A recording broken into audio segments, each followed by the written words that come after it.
Do Black lives really matter, or is this just a trendy slogan? Before writing this testimony, I took the liberty of researching some of the people supporting this bill, and unsurprisingly, many of them proudly label themselves as allies to the Black community and are committed to protecting and amplifying marginalized voices. And yet here I am, a Black resident of this state, feeling neither protected nor heard. Now, before I continue, I must confess that I actually reject identity politics. I don't like being stuffed into an ideological box simply because of what I look like, and I certainly don't appreciate being reduced to a checkbox to fit some political narrative.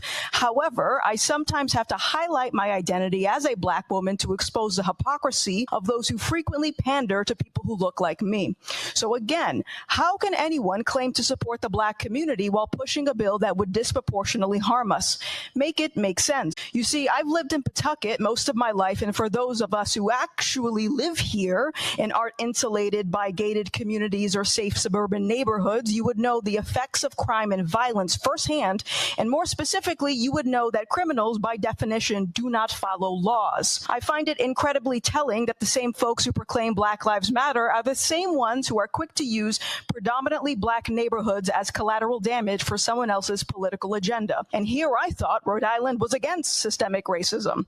But what's more systemic than empowering the state to decide who gets to defend themselves? Historically speaking, that kind of control hasn't ended well. It's a tactic ripped straight out of the playbooks of some of the most brutal tyrants in history: Stalin, Mao, Hitler, Pol Pot. These men disarmed their citizens in pursuit of power. He keeps kicking me in the dick. Why? Why does he keep kicking me in the dick? For anybody that doesn't know, that's Gothix. She's tagged in the title of this short here. Go check her out. Well done, ma'am.